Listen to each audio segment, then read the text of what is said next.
In October of 2023, I was able to attend the West Coast premiere of Hayao Miyazaki's The Boy and the Heron at the Grauman Chinese Theater in Hollywood. Eric Beckman, the head of the film's US distributor G-Kids, introduced the film by quoting Guillermo del Toro, who had introduced the film at its international premiere in Toronto. "We are privileged to be living in a time where Mozart is composing symphonies." I attended with a group of 6 friends and family. All of us enjoyed the film. A little over half described the film as cryptic. There was a sentiment that it held a deeper meaning that they were unable to grasp. This take seemed to be echoed in the passing conversations of others in the theater, opining about what it all meant. A couple in our group compared the film to Spirited Away in terms of the feeling it evoked, and implied it to be their second favorite of the Ghibli pantheon. It wasn't hard to find other members of the audience name-dropping Spirited Away, echoing this feeling. I held a different view. I felt the film to be the crowning achievement of Miyazaki's career, an ingenious film that only he could have made and whose underlying meaning was not just clear, but empathetic, cathartic, and unforgettable. The internet already abounds with reviewers who describe the film as confounding, mystifying, and inaccessible. And for any viewers who had that experience, this video is for you. I want to share the metaphor I found in the film, a metaphor that makes sense of the film's fantastical elements and imparts a beautiful, positive meaning, and hopefully an opportunity for us all to see the film in a new light. We need to start with the nature of metaphor itself. Even if you're not used to viewing art through a metaphorical lens, you probably understand the concept. It's looking at the events or components of a piece of art and deriving a non-literal meaning from them. The word comes from the Greek metaphora, and its literary practice can also be traced back to the Greeks. In her essay, Against Interpretation, Susan Sontag pinpoints the origins of metaphorical interpretation to the Greek rationalists. The rationalists believed, among other things, that the gods are good and therefore moral, but they had a problem. If they took the stories about the gods literally, they had to explain why their moral gods did seemingly immoral things. Sontag points to the story of Leto, the woman with whom Zeus had a famous affair, which birthed Apollo and Athena. How can Zeus be so promiscuous and still worthy of respect? Rather than throw away their myths, they began to interpret them in non-literal ways. In the Leto case, they might assess Zeus and Leto's affair as an allegory to the union of power and wisdom, as represented by Apollo and Athena's births.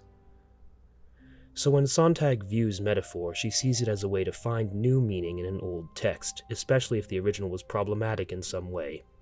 In fact, she argues that this approach creates new problems, especially as it's applied to newer works of art. Interpretation has the potential, she points out, to erase the work's original meanings and establish unintended meanings as authoritative. It can even separate ourselves from the raw emotionality of art. Sontag points to Franz Kafka, Tennessee Williams, and other authors whose works were losing their internal sense of drama in favor of interpretations of what it all might mean. These seem like bad things. We do not want our metaphorical interpretations to take away from the majesty of the art we're experiencing. But what if the nature of art is to be cryptic? The fact that so many viewers of The Boy and the Heron find themselves puzzled is something the work itself brought to bear. Perhaps the implication is that if meaning has been purposefully inserted by its author, it's valid to try and unravel it. The idea of an author is itself a human narrative invention, just like metaphor. Roland Barthes notes how primitive societies do not assign the idea of narrative storytelling to a person, but only a mediator, who can tell the story and be praised for telling it well, but doesn't really own its content. The idea of one individual responsible for the story comes from the individualist Enlightenment, and through a combination of humanism, capitalism, and rationalism, society began to view art as the product of one person, a genius creator whose talents, perspective, and intentions became intertwined with what they had made. This doesn't seem like a bad thing, and even today, interviewers, writers, and fans seek to understand art through their creators. Barthes points out how Van Gogh's paintings are seen as products of his madness, for example. But here too, Barthes sees problems. The idea of a single, true, authorial reading works great for critics, who can act as though they've found the one actual intent of the author, but it imposes the idea of a single, godlike, true interpretation that shuts down any subsequent or different interpretations. And this mirrors Sontag's impressions of external meaning supplanting an original experience. In a word, it's gatekeeping. Anyone experiencing art in a way that the author didn't want is doing it wrong, and that doesn't seem right. Fundamentally, Barthes says narrative is open-ended. Once something has been created, it exists independently of how it was made. Every reader will bring their own life experiences into it. The true nature of a line of text in a book is a crisscrossing of multiple meanings, experiences, and cultures, none of them right or wrong. An author might not even know the infinite possibilities their words create. It's easy to misinterpret Barthes' iconic essay, The Death of the Author, as a statement that authors have no more control over their work and don't matter, but his true thesis is summarized in the essay's iconic final line. The birth of the reader must be ransomed by the death of the author. There can be no authorial authority, because it would come at the expense of our experience, and it's the reader, or in our case the viewer, who will ultimately derive meaning from the art. So metaphorical reading cannot override or replace the text it's interpreting, nor can it be solely focused on the intentions of its creator. So what constructive purpose does metaphorical reading serve? I found the answer somewhere I never expected, but in truth it was the most perfect place. The English version of How Do You Live, the book which inspired Miyazaki's The Boy and the Heron, contains an introduction by Neil Gaiman. The book itself we'll discuss later, but suffice to say it's very different from the film. It alternates between quaint pictures of a young boy's daily life in 1930s Japan, and deep meditations on science, ethics, and the nature of humanity, delivered by the boy's uncle.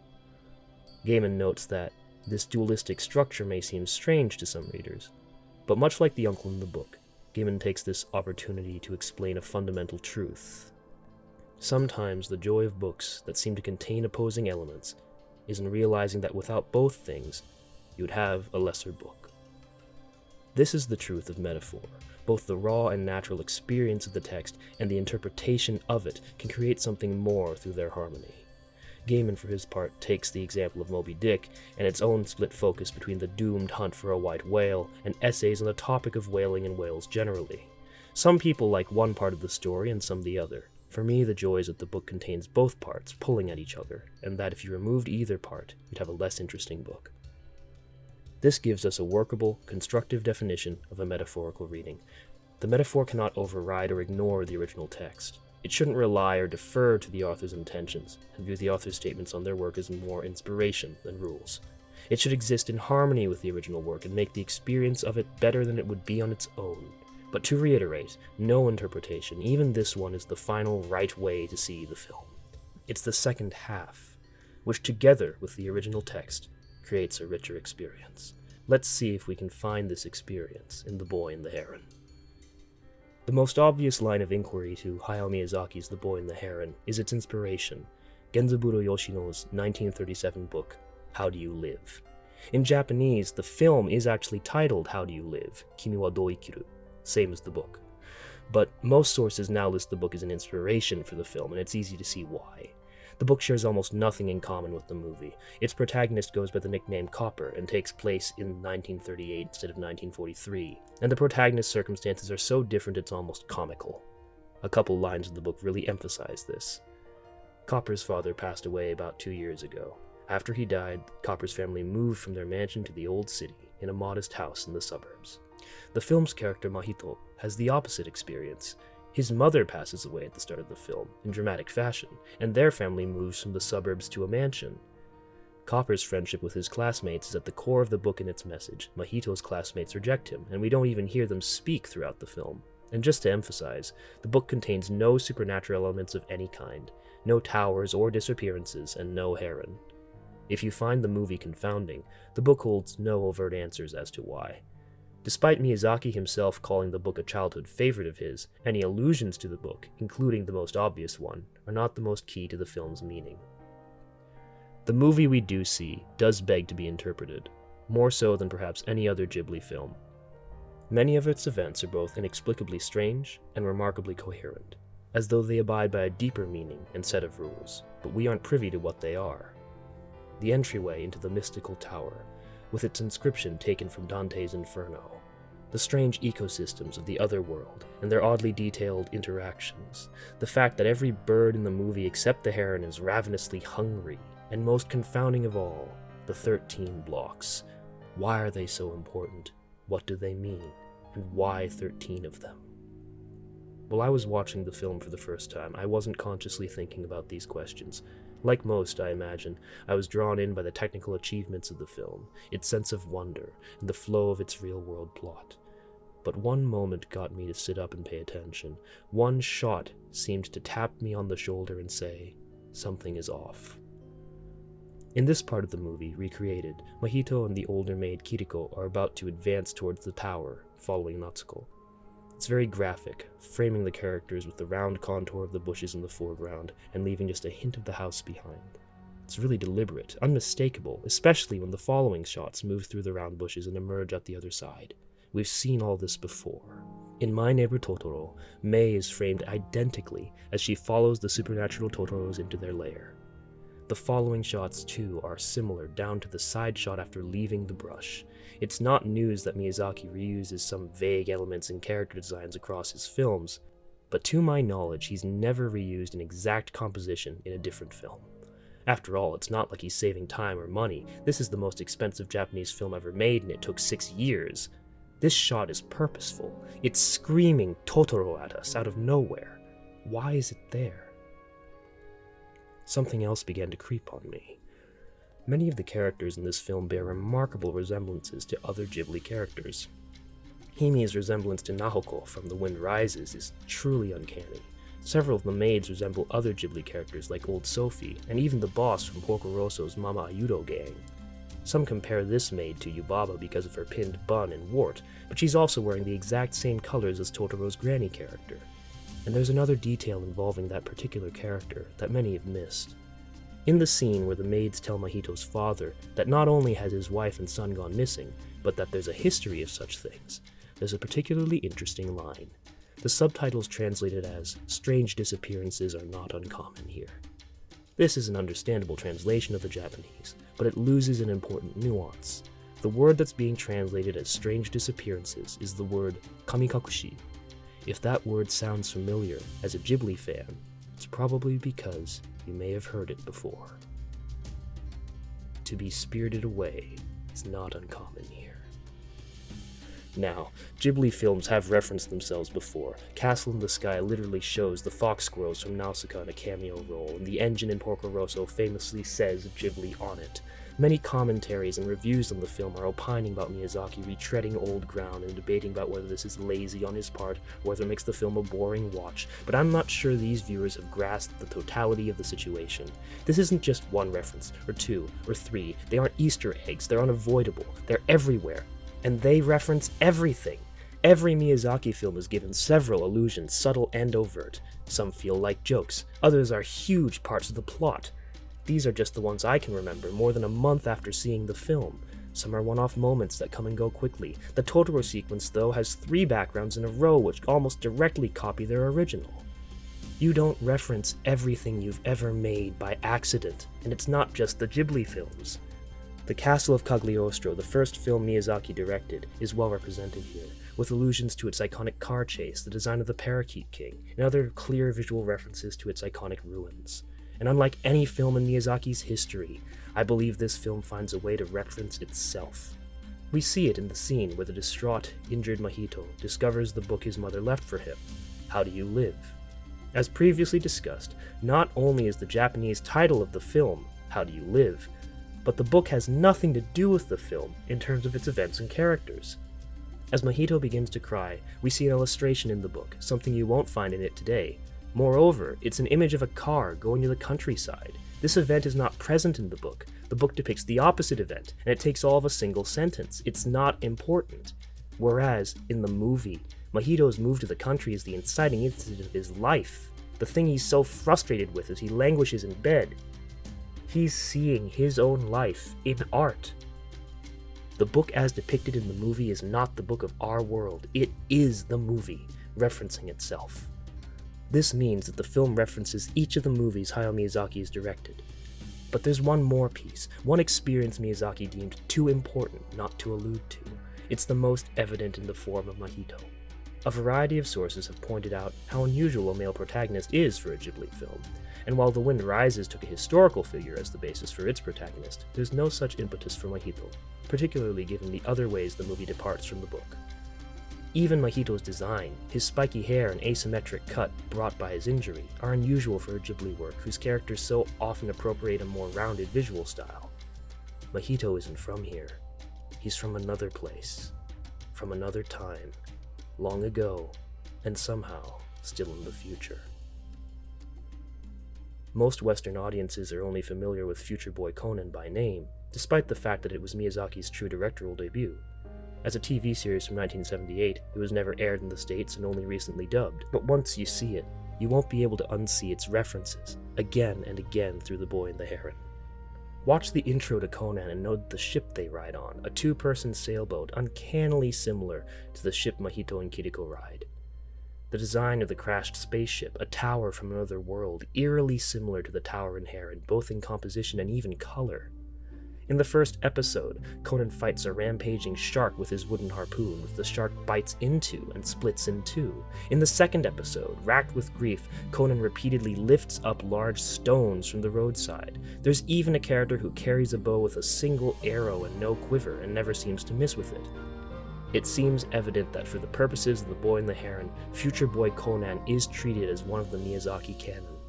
Including Heron itself, this means we can lay out the Miyazaki creations, like so. I have traveled across time and space to deliver you these 13 blocks. When I heard this line in the theater, like Mahito, I also cried. The Boy and the Heron is a Ghibli film about Ghibli films. The 13 blocks are the 13 Miyazaki canon, and the other world is the world of Ghibli, the magical realm his movies have crafted for so many of us. The travails of Mahito in this world are the struggles of creating a film, and the great uncle's whole life has been consumed by the upholding of the legacy those films have created. To fully understand the implications of this, we need to briefly discuss the nature of filmmaking, particularly as Miyazaki experiences it in the Japanese animation industry. To create industrial art, that is, art meant for a commercial audience and requiring a team for its creation, you need a creative lead. For films, this is the director, particularly in the Japanese system where the auteur-based production is still common, and especially Ghibli, where Miyazaki is director, writer, and storyboard artist for his films. He can be thought of more generally as a creator. The creator's strength is to make art. Their priority is to make the best art possible. As Barthes has noted, our culture as a whole has, for many centuries, glorified this creative role, perhaps a little too much. But in Miyazaki's case, it's demonstrably true that he's provided the soul to a great many movies.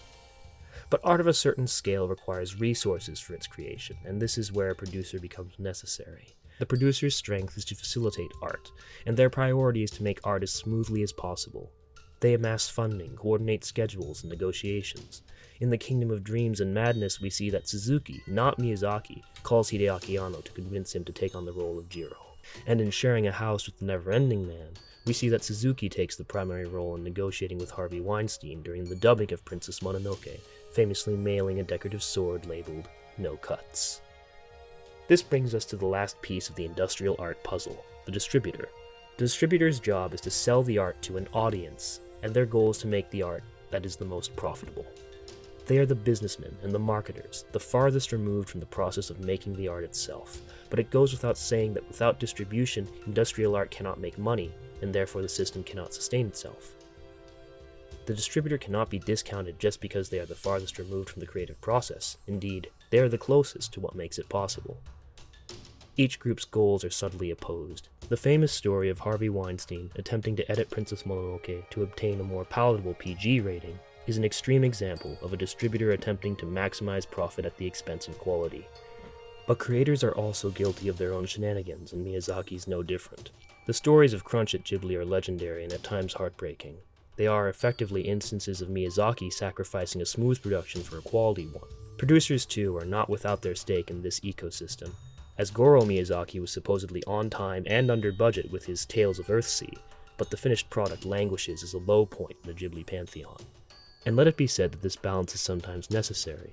as Suzuki famously pressured Miyazaki into creating the ending for Spirited Away as schedules and budgets buckled, creating the iconic non-violent climax at the end of Spirited Away because the budget couldn't support a more eventful conclusion. My first film teacher once said, that any movie gets made at all is a miracle, and until you try to make one yourself, you may not quite understand. Each production is a fight against time, fatigue, and an outside world bearing down on you. Original creative sparks need people who nurture the fire, but too often find only indifference, not just in audiences, but in the producers, distributors, and even collaborators if things get out of hand. You don't usually hear about them, but a great many projects never reach any audience or completion. And when your projects wither, it's hard not to feel yourself withering too. And somehow, Miyazaki has come out the other side, time and time again, for over 40 years with quality, iconic works of art, successful critically and commercially. But to say that Ghibli is without problems would be naive. The industry as a whole has been sliding off. Wages for Japanese animators are untenably low, and like the Western film industry, recent films tend to chase trends and capitalize on established IP, particularly in the field of young adult light novels. Miyazaki's ire for this trend is evident in his famous line, "Anime was a mistake," often mocked but rarely seen in context, as an admonition that his industry is languishing. And even if Miyazaki himself has known, for the most part, only success, his studio's future is not bright. Miyazaki is now 82, has tried to retire at least 3 times, and in its 40-year history, Studio Ghibli has been functionally, structurally unable to find a successor to him. The most prominent director at Ghibli besides Miyazaki, Isao Takahata, passed away from lung cancer, aged 82. Yoshifumi Kondo, a promising director who Miyazaki had stated he would pass his studio on to, succumbed to an aneurysm, thought by some to relate to his overwork in the late 90s. Miyazaki's son Goro has admitted on camera to loathing the work he's had to do, claims he directs out of obligation, and his critically panned Earwig and the Witch has only reinforced this. And Hiromasa Yonebayashi left the studio when Miyazaki finished The Wind Rises. Whatever Ghibli was able to create, is it really worthwhile if no one will remain to uphold that craft when they're gone? This dance of creation and legacy fuels the metaphor behind Boy and the Heron. It's the core of the struggle that the characters go through. It explains the motivation behind all of them. Who then are these characters? Producer Toshio Suzuki has removed some of the guesswork here. In an interview with IndieWire, Suzuki states very clearly that the entire film began with Miyazaki asking to make a film about himself. He goes further, marking in very clear terms who he feels the other characters are. Miyazaki is Mahito, Takahata is the great uncle, and Suzuki is the Heron. Miyazaki as Mahito is one aspect of the story most critics seem to understand. The words autobiographical or semi-autobiographical are even in the film's official G-Kids description. There's literal aspects to this, like how Mahito's father, like Miyazaki's, created planes during the war, but as far as the metaphor, what it means is this. Mahito is a young creator. He hears the call of his art, and drawn by the promise of recovering the things he's lost or yearns for, he enters into it. When I say lost or yearned for, I refer mostly to how, in their review of The Boy and the Heron, the New York Times makes reference to a quote from interviews in the Miyazaki biography Starting Point. Miyazaki referred to a universal yearning for a lost world, which he refused to call nostalgia, since even children experience it. We long not for what we remember, but what we've never experienced at all, only sensed beneath reality's surface. Mahito lacks experience, but he has creativity, constantly inventing new solutions to his problems. Drive, in that he never backs down even from what he perceives as a trap. And sincerity, as is overtly mentioned when Kiriko breaks down his name's meaning. Sincerity, to Miyazaki, is the key to the creation of art. And for Miyazaki, the master of that art is Isao Takahata. He is the great uncle, master of the world. He alone understands it, knows how to maintain it and how fragile it is, and he knows he cannot keep it forever. In the same interview, Suzuki recounts his logic. It's eminently clear that Takahata's passing, which occurred during the lengthy production of The Boy and the Heron, was a great influence on Miyazaki.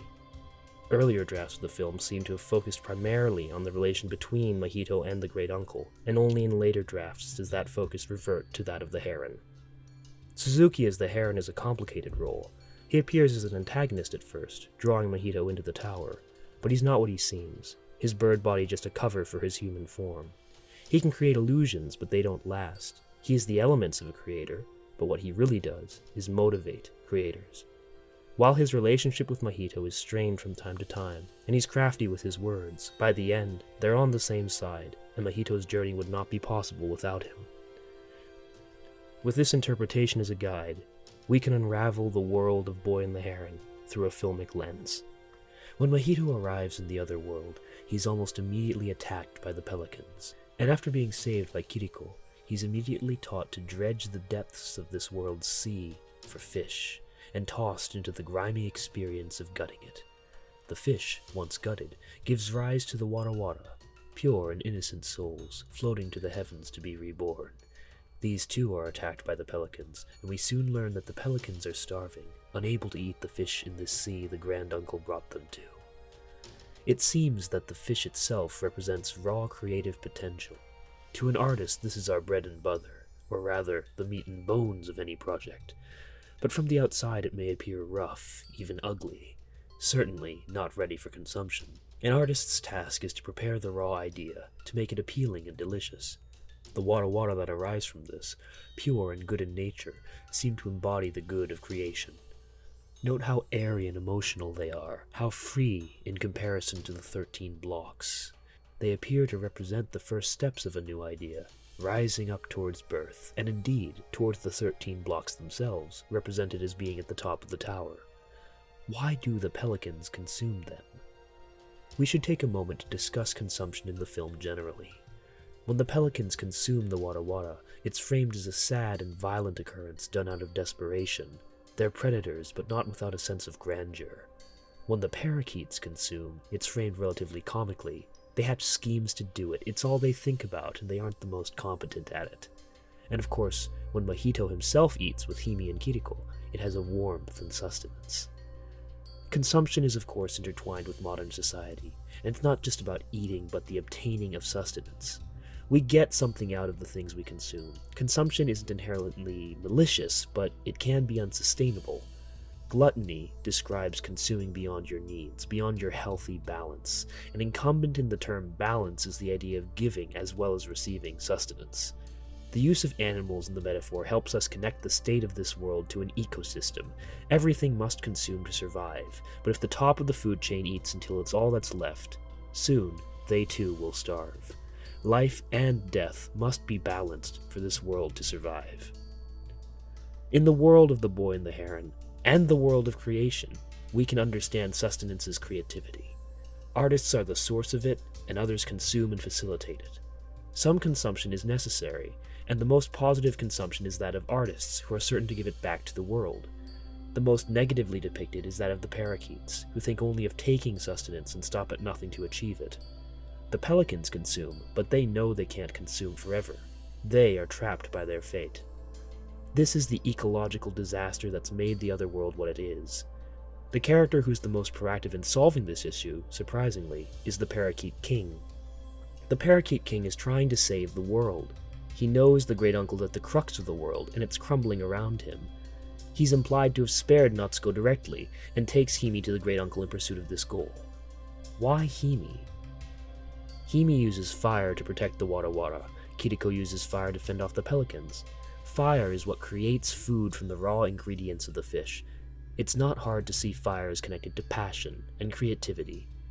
Hime literally wields it with magical prowess. Fire, it seems, is the passion that feeds creativity. It is of course not lost in the film that fire can be a terrifying thing as well. The opening in which Mahito's mother dies is all about fire, and the traumatic fires of the birthing room reflect this too. Fire can be born from pain. Emotion, good or bad, can fuel creativity, and it can be a harrowing process. But Hime, the embodiment of Mahito's mother reborn, seems to show us that good can be wrought through fire, even if its origins are hurtful. Hime is inspiration, a muse of sorts. With this in mind, the Parakeet King takes Hime to the Great Uncle. The Great Uncle who created the world in the first place, the greatest source of its power. The king is, essentially, trying to inspire him from his limited understanding of how creativity works. But as we can see, while the Great Uncle is very cordial with Hime, she herself cannot create. and nothing will allow the great uncle to stave off his own age. With the totality of the interactions mapped, we can start to assign the different characters, outside of Mahito, the Heron, and the great uncle, roles in the filmic process. The Parakeet King takes on the role of a distributor. He gets the creations out to an audience, knows of their importance, but doesn't truly understand how it all works. When he meddles in the specifics, he only makes things worse. The parakeets themselves are the audience. They sustain themselves on consumption, but can themselves contribute nothing to it, following the distributor with bated breath. The pelicans are treated differently, and there's a temptation to say they are also a form of audience member, but I'm struck by their similarity to the heron. They're more animalistic than the parakeets, treated with more respect, and Mahito's sympathy for the pelicans is what begins to win over the heron. They both must understand their need for each other, and it's shortly after that they meet at Kiriko's table to undertake their journey. I think that the pelicans are failed producers. They are herons who have no Mahito, who cannot help but eat up the ideas they're given. It is a tragedy. And so we return to where this metaphor started. The blocks. The film presents the 13 blocks as the core supporting the magical world. They stand in an uneasy balance, and the great uncle spends his entire life watching them, studying them, making them. He wants Mahito to add his own block to join the tower, to join the world of creation. Mahito is reluctant, perhaps lacking in confidence or wishing to retain his connection to life's true emotions as sown through his adoptive mother. But the great uncle is insistent. He can do whatever he wants, but he must add a block if the legacy is to survive. The Parakeet King tries to steady the tower, but ends up knocking it over and destroying everything that was built, and in the end, Mahito is left with but one humble block of his own, rough, but enough of a start for something new. And so we see the story as Miyazaki would have us tell it. The Boy and the Heron is the story of Miyazaki as he came into storytelling. How Isao Takahata saw his potential and inducted him into their world. How Suzuki came to their world as an outsider but became a staunch ally. And how when Takahata's time came, Miyazaki felt he couldn't take on the legacy of his lifelong friend, but only proceed in his own way. Something Suzuki himself calls out as surprising.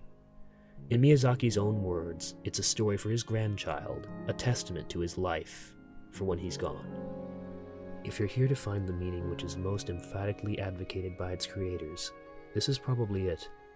I think many people will be satisfied with this understanding of the film, or even view it as definitive, because it's what Suzuki stated, whether they're satisfied or not. I, for one, am not entirely satisfied, and if you're willing to listen, I want to take us down the road Barthes has made for us, and go beyond what the author has defined his work to be. I think viewing the film as Miyazaki's life story is limiting.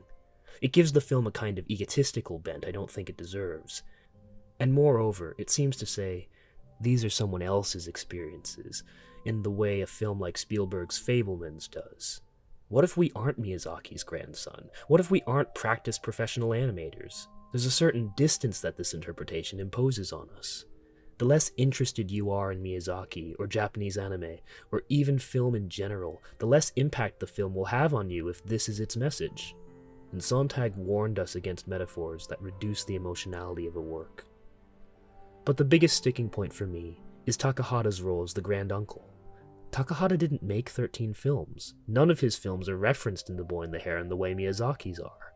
And most importantly, the relationship of Takahata and Miyazaki was so much more than a mentor-student relationship. It's true it started that way, with Miyazaki animating on Takahata's Horus Prince of the Sun in 1968, but by the time Miyazaki made his own debut with Future Boy Conan 10 years later, it was Takahata who storyboarded for him. They were only 5 years apart after all. Both of them left Toei to pursue their own paths and joined together in founding Ghibli in the 80s. To reduce their relationship to that of an incomparable master and a reluctant student is certainly endearing and humble of Miyazaki, but at its best, it reduces the film to only being about the beginning of his career, and at worst, it seems disconnected from what their relationship truly was. When Miyazaki began Boy and the Heron, he seems to have started from How Do You Live?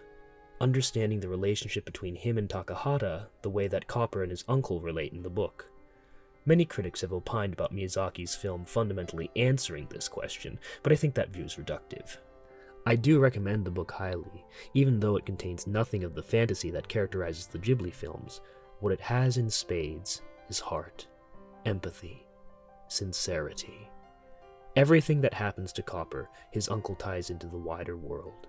To spoil one of the earliest chapters as an example, Copper realizes while looking out onto the streets of Tokyo that every person out there lives their own interconnected lives and that he's connected to all of them, but not central to any of them.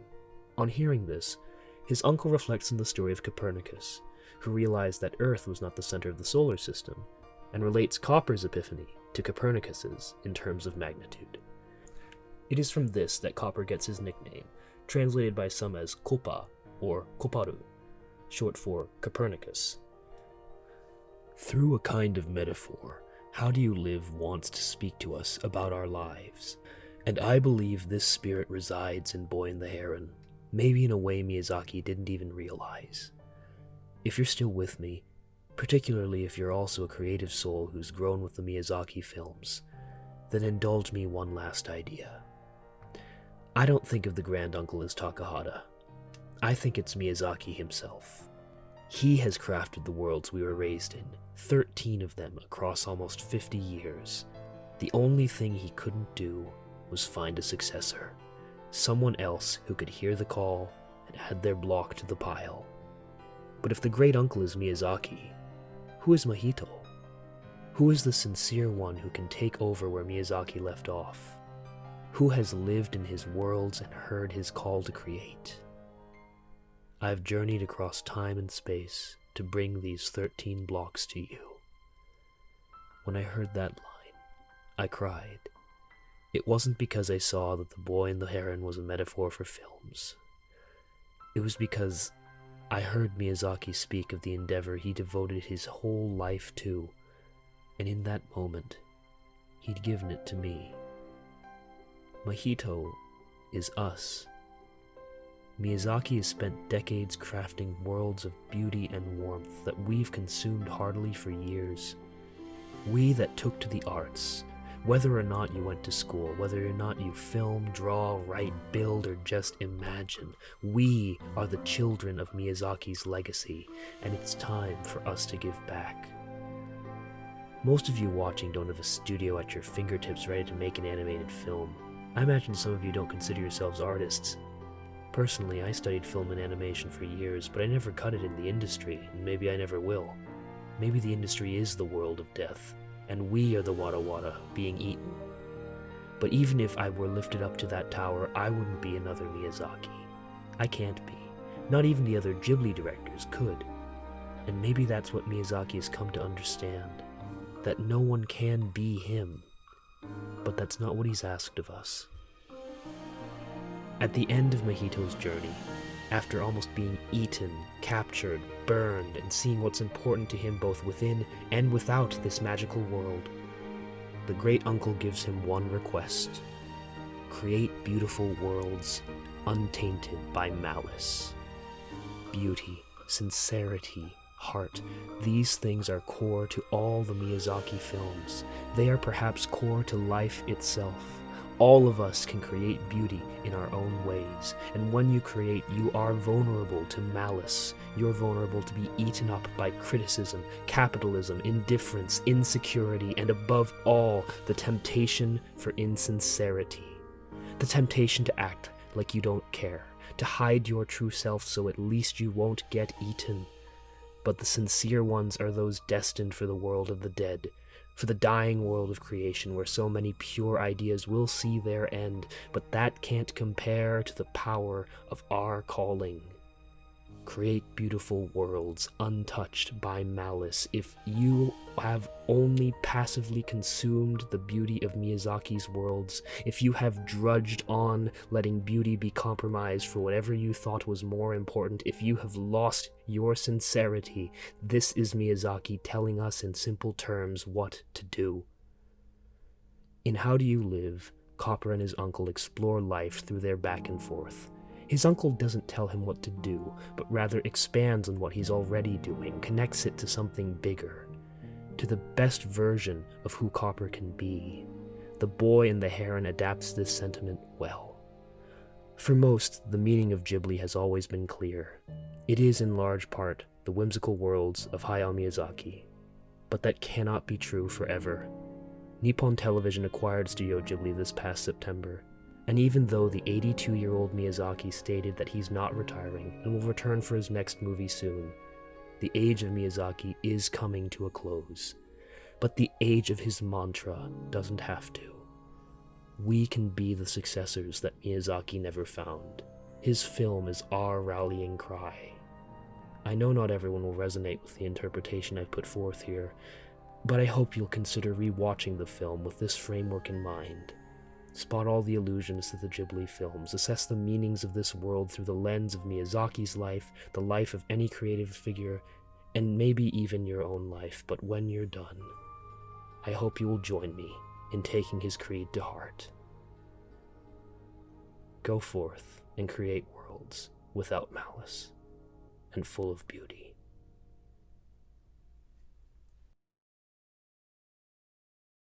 And so we return to where this metaphor started to click. The blocks. Yes, the blocks. Meow.